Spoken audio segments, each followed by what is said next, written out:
I haven't started the campaign because the campaign period is not yet announced by IEBC. What you have seen me do is to do what my mandate is: speaking to people, understanding their issues, assessing the extent of our government programs. Feedback from the public constitutes public participation, and it is a constitutional provision. So when you see me in various parts of the country, it is because I am the Deputy President, and we have government projects all over the country. I'm fascinated by the sight of Governor Anne Waiguru behind the Deputy President there, smiling all the way. I don't know what that means. Okay. She's right next to him. Oh, okay, all right, Rosa. Yes. Senator Kangata, what has the Deputy President been doing in your county, at least, because you've been there, you've hosted him? Yeah, to expound on the government projects and also policies, which is part of his mandate. What projects? What projects has he espoused? The roads projects. Like, for example, when he was in Maragua, he explained, you have done this road, you have done this road, which is a very good thing. By the way, he did not begin now. Even last term, he used to go around in my county expounding various projects which have been done by the government, which is positive. And listening to the people, what has he listened to and what has he heard? Of course, leaders, once they are given an opportunity to speak in his meeting, they usually tell him, we want this road to be done, we want this kind of intervention on behalf of the government. He knows various issues. No, I have heard you, and you said that you're writing a letter. Is that representing what Kenyans want to tell the Deputy President? Yes, of course. There's nothing wrong writing a letter? Yeah, there's nothing wrong with writing a letter. There's nothing wrong. So definitely, he is talking the truth. Do you actually believe what you're telling me? Of course I do. Why not? Why not? Speaker Kipto, what has the Deputy President been doing? You said that you also allied to the UDA. What do you call that? You're a propagandist. Now, I think there was a misunderstanding on how you define, because I think the Deputy President made it clear. Public participation is about engagement. It's only that being the Deputy President and being the larger-than-life person he is, if you look at the nature he does his forums, it actually gives opportunity for people to react. Then he's able to explain his agenda. He's able to say what has been done. He's able to say what can be done without specifically saying that I'm personally vying for the seat of the presidency. Because even as UDA, he's not been nominated to be the presidential candidate. And if you look at the concept which is applying to our politics of 2022, it is a question of public participation. And let us be fair to both parties. Look at even Raila Odinga. He's been doing his Azimio la Umoja forums where they engage. So would we then still say that is campaign? No. So what I think is that we want to appreciate the Deputy President for changing I don't know the Speaker, you can't hear what me. What we have at the moment is public engagement. Speaker, can you hear me? Can you hear me, Speaker? Yes, I can hear you. Okay, please, when I ask you to allow me to interject, please do so. And you're saying that public participation is what he has been doing. So when he says that tutatengeneza serikali na hawa wananchi, how is that not campaigning? And talks about 2022. That one would be and feedback. Just hold on. That would be feedback. And attacks the opponents and saying they have no plan. They need to find a united party. What is that if it's not campaigning? Now, my answer to that would be, I'm sure Sam Gituku, being a political commentator or a journalist of senior repute, you've attended these events and you've seen what happens. It takes a life of its own. So it starts as a forum where people engage, and there's always a response from the people where they put their point across, and in this case the Deputy President has to respond to that, and in responding to that he gives them proposals. He tells them, yes, coming to 2022 we'll be coming to have this as the main agenda, and we are going to ensure that the next elections will be about agenda. So if that is campaigning, I think it is just a question of semantics. What is happening is that it is engaging and more or less introducing agenda so that will form the foundation of the next election. Once the elections are here, it will be open. There must be nomination, there must be a calendar, and in this case, it will be known who are the presidential candidates. As we speak right now, we don't have a presidential candidate. As UDA, ODM does not have a presidential candidate. The campaign season is not yet there. Even myself and the rest, we're just going around, listening to the people, giving ideas, discussing problems, proposing solutions. Then that forms the foundation of a campaign. So yes, it is a foundation for campaign, but it is not the real campaign itself. Okay. Speaker, of course, the reason why we're having this conversation is because IEBC last week released a statement and said that it's concerned by the early campaigns that are going on and said that their hands are tied because they cannot regulate whatever is going on. Why? Because they are only allowed in law to regulate what happens within an election period. And the election period begins with the gazettement of a notice of the general election, which according to their plan should happen on the 14th of March. The Deputy President, should I say cleverly, says that the IEBC has not declared the election season or even the election campaign, and therefore whatever he's doing is not so.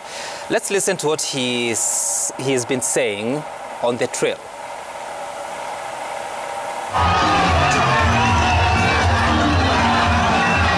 The Deputy President made his way into Narok town after attending a Thanksgiving ceremony for Nairobi-nominated MCA.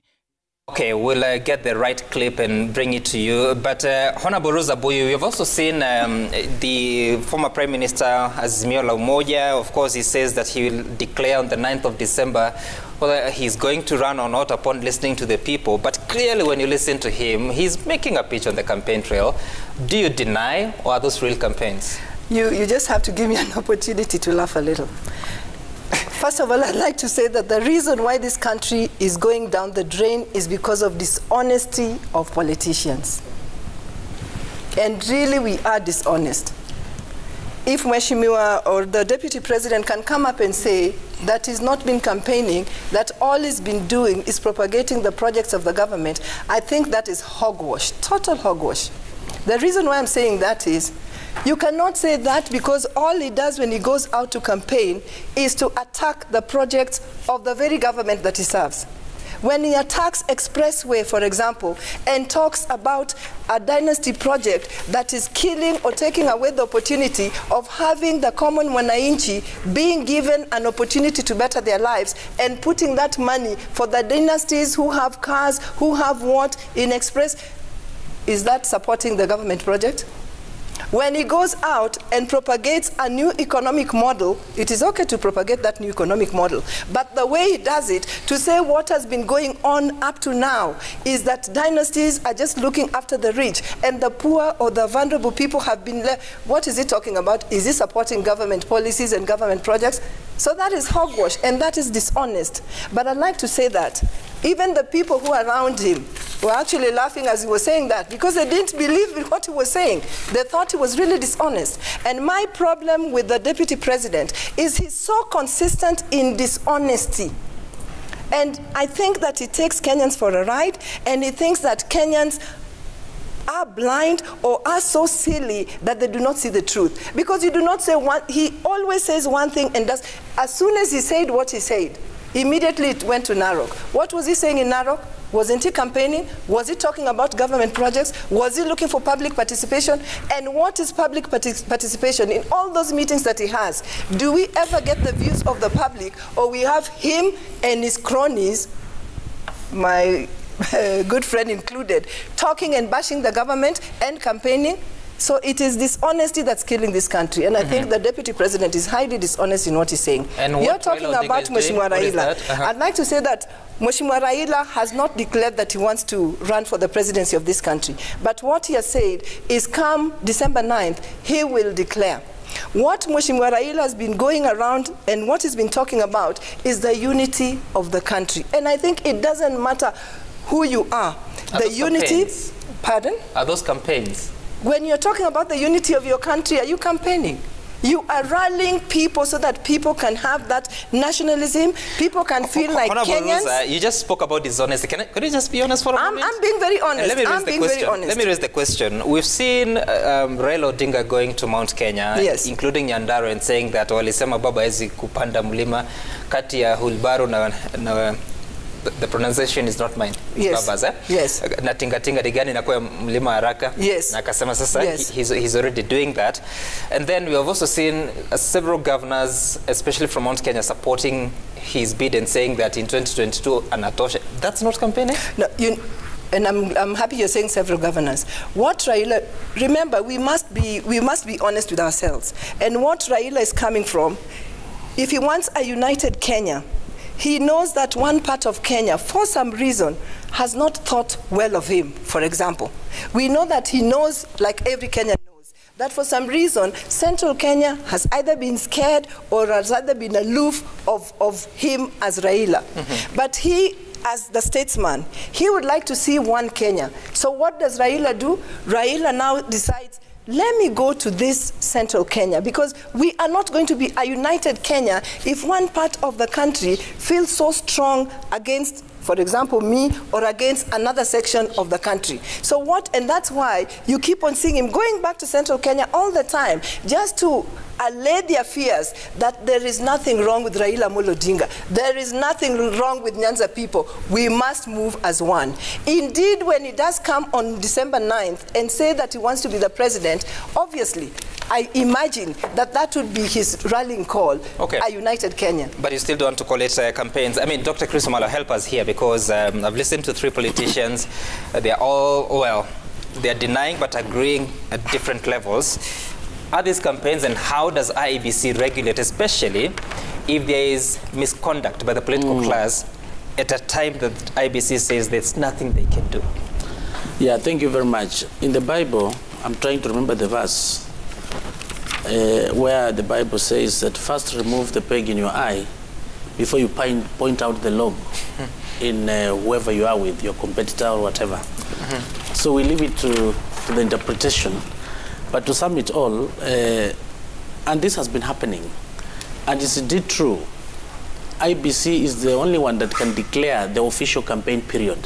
So from my point of view here is that whatever we are seeing now, to me, I'll call them unofficial campaigns. Of course, people are campaigning, but the official period is not yet, because that's as per the Elections Act.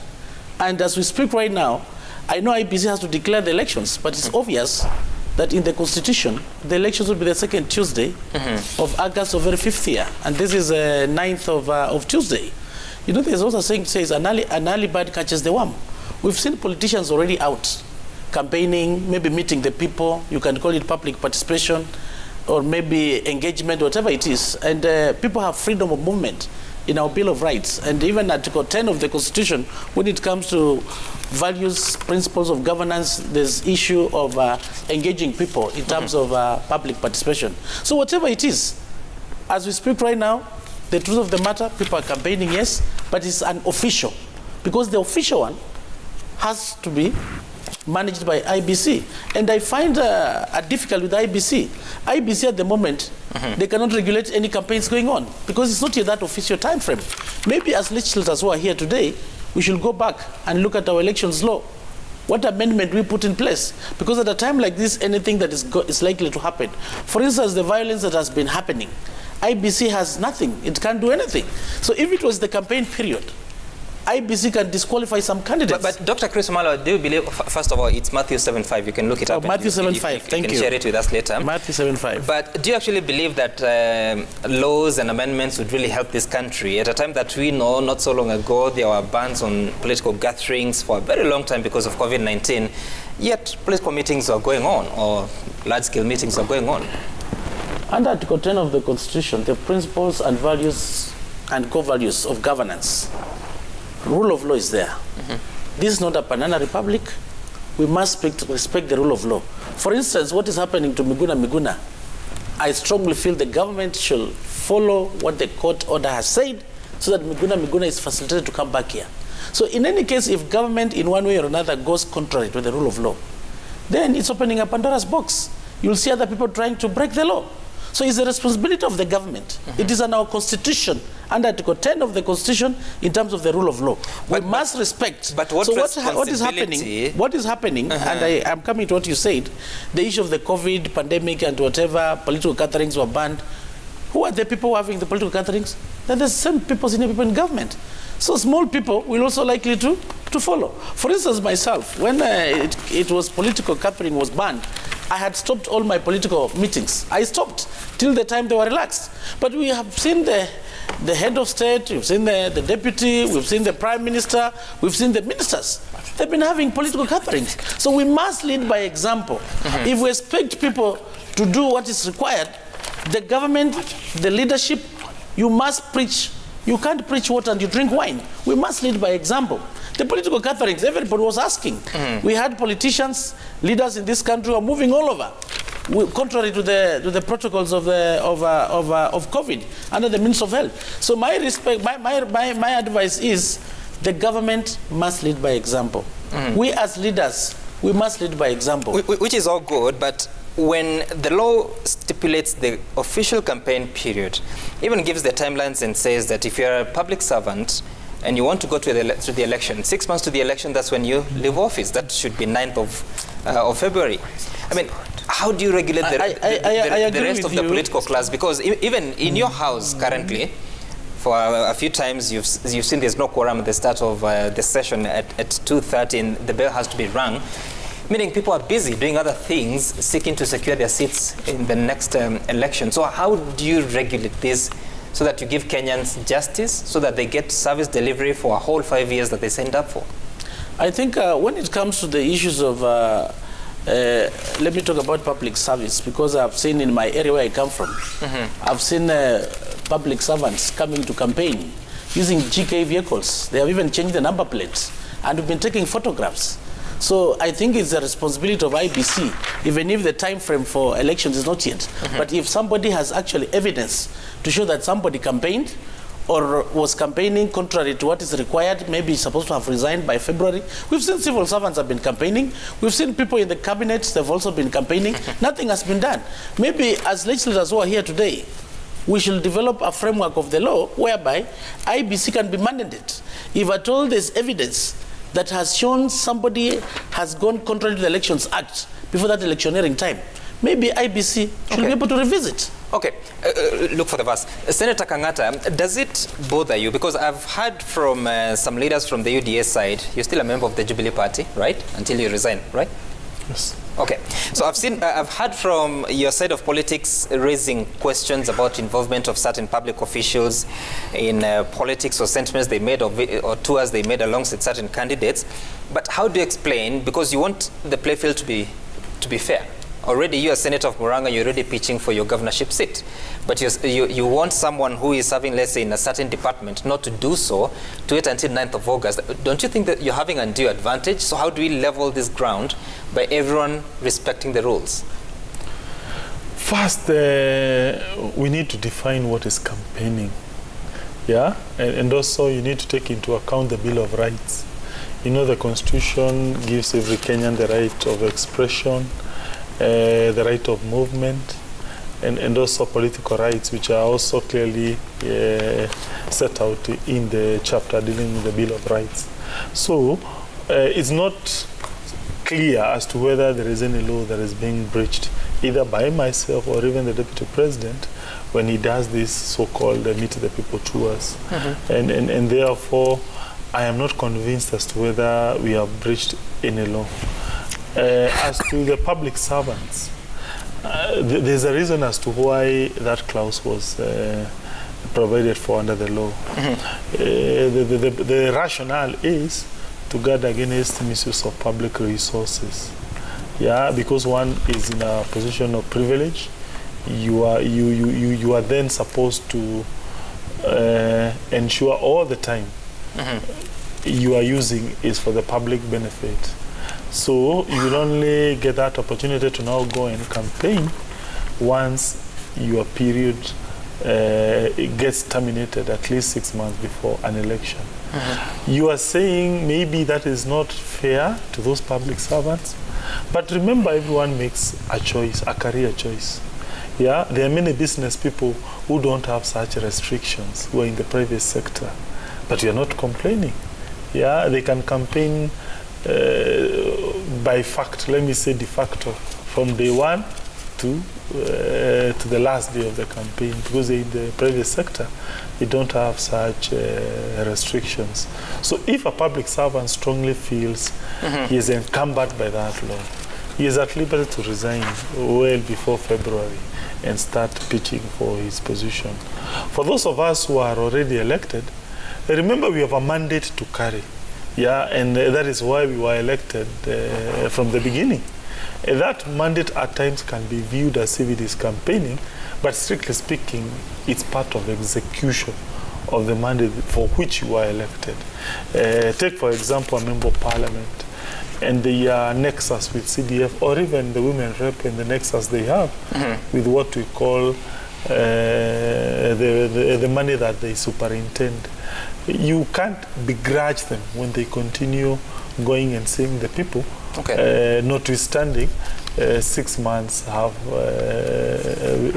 we are yet to reach the so-called 6-month official campaigning period. It is part of the legal mandate for which they were elected initially. Very interesting. And Speaker Kipto, I don't know, have you started your campaign in Nandi? He's doing public participation. Yes, I've been able to. I cannot say I've started the campaigns per se, but I'm engaging the public. My message at the moment is that we are still serving in our respective positions. As a speaker, I still have a mandate to oversight or to assist the MCS in executing the oversight. But what I've been able to undertake the last 3 months has been outright public participation. Importantly, discussion on where our county has been since 2013. What have been our successes and challenges? And I try to give a fair, balanced opinion. I appreciate what has been done. I'm also able to clearly point the challenges and the opportunities. And I'm coming to the table telling them my candidature to be a governor of Nandi County is purely pegged on offering solutions. And it does not come with a view of disparaging any other party. It is about collective effort. In fact, what has been my key message to the people of Nandi is that it doesn't need one person to change the entire county. It is all of us. It will need the input and effort of every resident of Nandi County. Because if it was a case of one person, then Nandi would have been changed. And I think the feedback has been good. And more importantly, tomorrow we'll be hosting the Deputy President to be able to visit our county. And it gives a chance what is the agenda of for the nation to see how Nandi County is peaceful. And more importantly, Nandi County operates on a mature political platform. We can have divided opinions on our county leadership, but when it comes to the national election... Speaker, you told me that you can hear me. Let me just raise the question. What is the agenda of that meeting with the Deputy President? Now, the Deputy President will be visiting one project done by the national government as supervised by the MP Mgwen, Honorable Alex Koskei. There is also county projects he'll be visiting, I think, as per the new itinerary. It is about the tarmacking of Kapsabet town, as well as there is a fundraiser for the ACK Church. And I think ACK Church is the primary host for the Deputy President.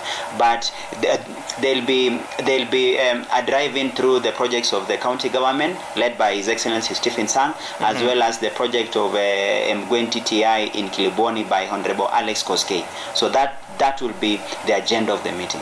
Okay, all right. The statement from IBC says that the early campaigns are undesirable and may upset the political environment in the lead up to the upcoming general election. And of course, you can interpret it in as many ways as there are politicians in this country. But when you look at what's going on, Honorable Ruzaboyo, I know that the election bars anyone from taking part in any fundraising post 9th of December. That is 8 months to the general election. And I don't know whether this informs some of the action that we've been seeing people doing across the country. But secondly, Kenyans and the voter apathy or voter registration apathy that was witnessed could be symptomatic of an exhaustion among the people. So how then do you rally an exhausted populace, so much exhausted with their very long campaigns, and they're expected to exercise their civic duty come the 9th of August, which is way next year?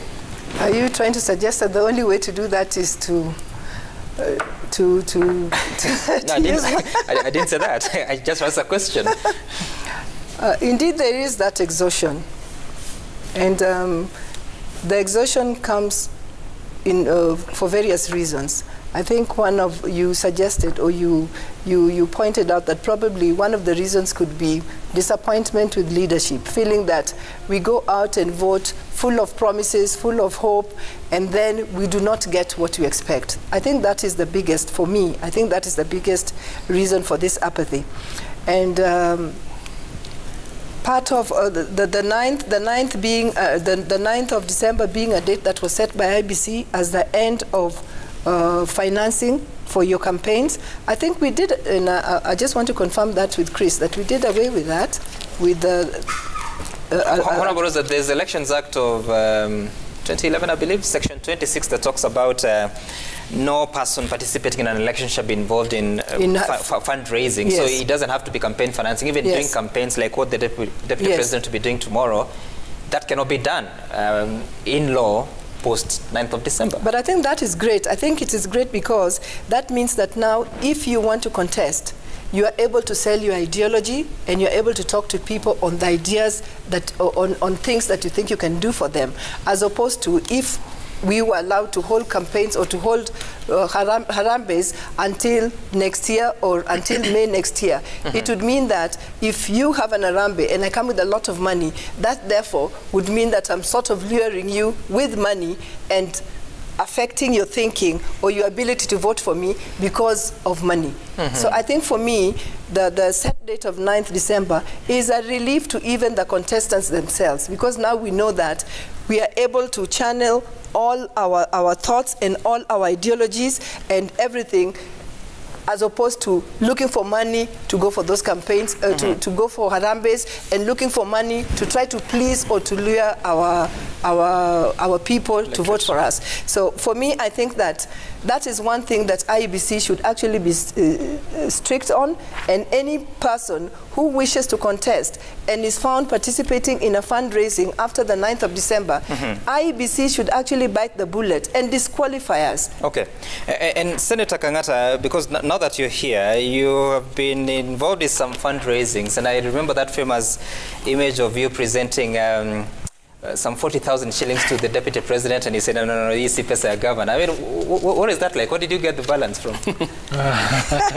He borrowed it to pay back.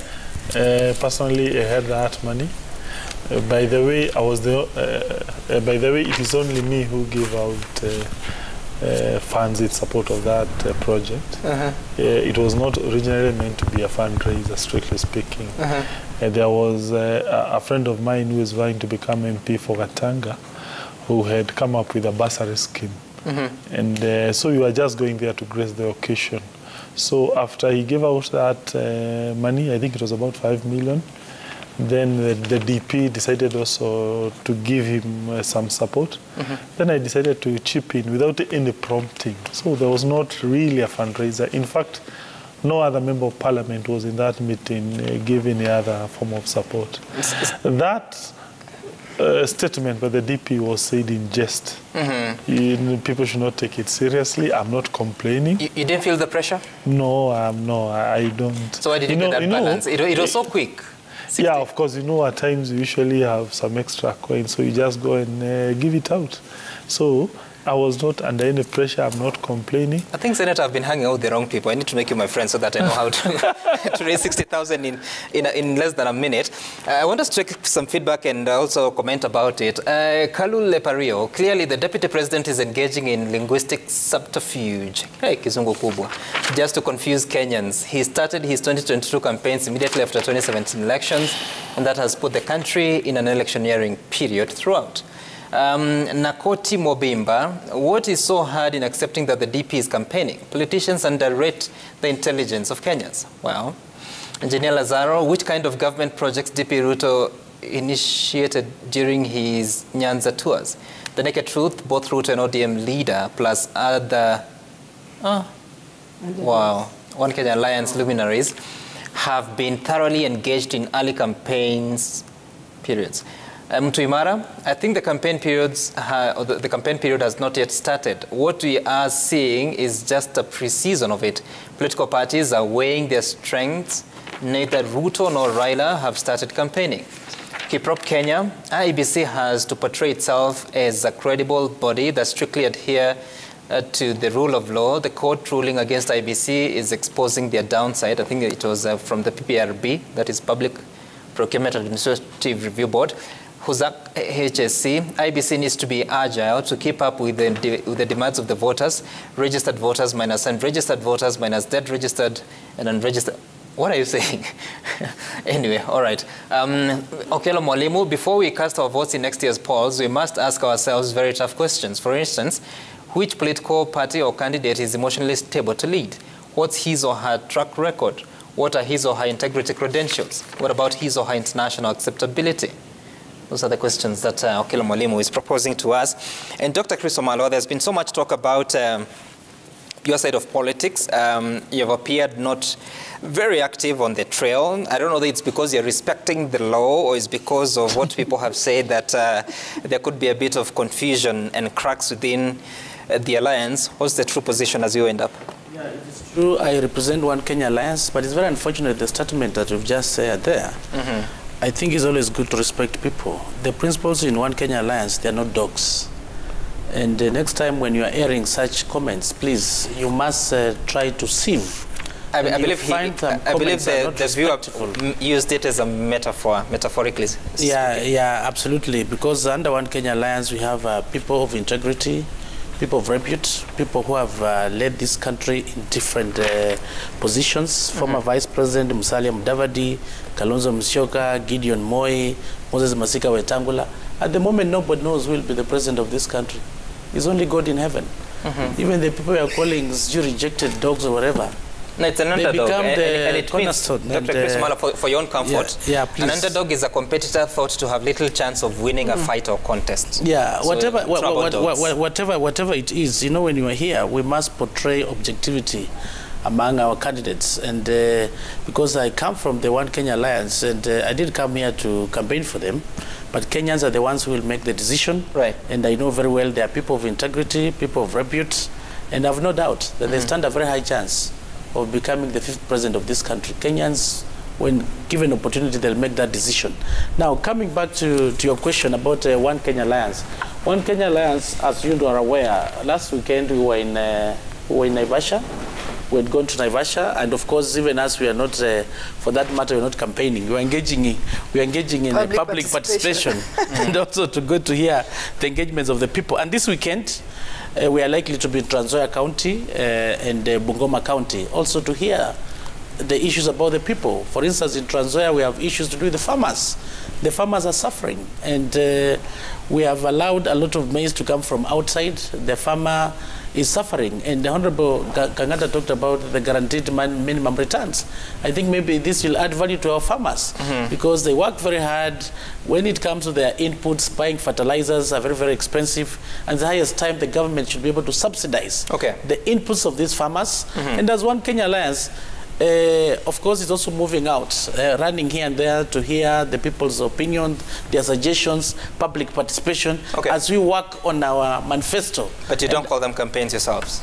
I said, you know, in my comments, I said unofficial. There's official campaign period, and it's unofficial. No, I'm talking about what One Kenya Alliance is doing. Is it part of the unofficial campaigns? It is public participation and engagement with the people. So in the end, you have no early campaign. In this country, there's nobody has been campaigning. That's what the panelists here are saying. But Honorable Buyo, as we wind up, so then with all this information coming out, I mean, how will Kenyans decide who's telling the truth, who is lying, without all these partisan positions that people can take?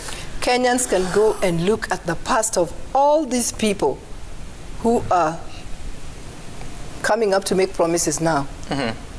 So you look at one's past. Have they been consistent in their past? Have they been honest in their past? Are there any sacrifices they've made for the people in the past? Have they been on the side of the people in every project? For example, in the run-up to the Constitution of 2010, were they on the side of the people?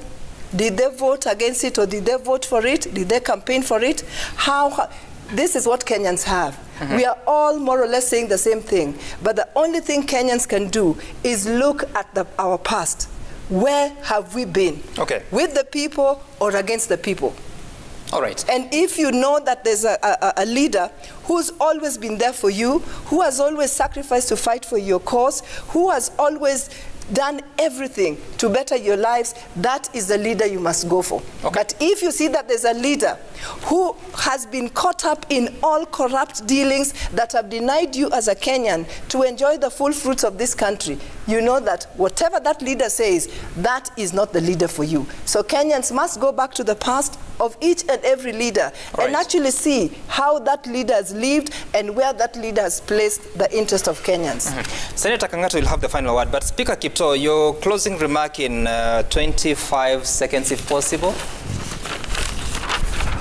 Now, my closing remark is that as Kenyans, I want to ask the public to be open to engagement, so that as we try to have a conversation about the next governments, both at the county and the national, it should be about issues and agendas that can uplift them. The apathy is about failure of leadership. It is now the time for us to hold hand. And I want to really sincerely urge the people of Nandi County, this is our time to engage and see what is best way forward for our county. Thank you. Okay, very interesting there. Senator Kang'ata, so where do we go from here? Because we can't agree on whether it's public participation or it's early campaigns, but you can say it's campaign participation probably.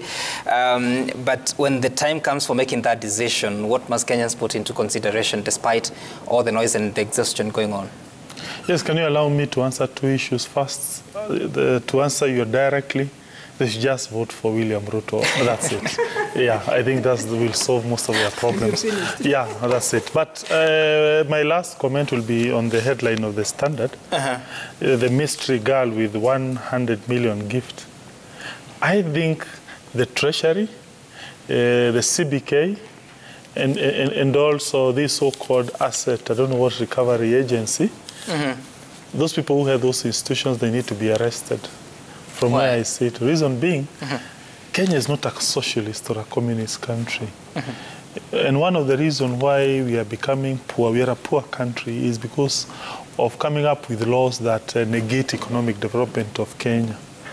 The right to privacy, when it comes particularly to private money, is something that needs to be upheld.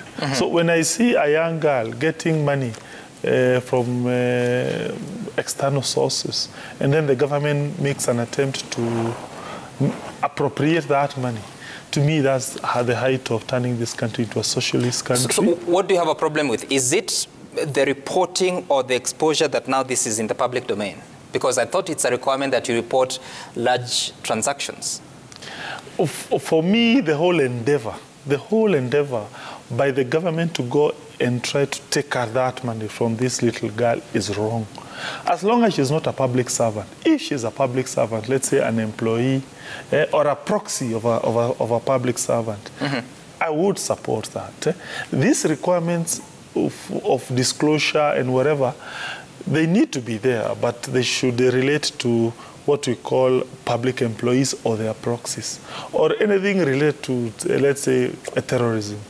But the idea where the government now wants to get money from private citizens on the basis, I don't know, you need to do what, you need to do what, is what is making Kenya not to become an investor-friendly state. Let's not get into that because conversation. Of that, we continue becoming poor. All right. You know, can I finish my argument?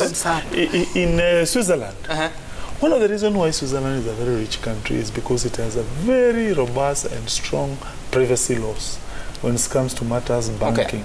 And these laws, from where I see it, they are negating that spirit of privacy in banking. And if we have copied them from the West. Yeah, you go to some United Nations conferences, you hear those ideas, you bring them to Kenya.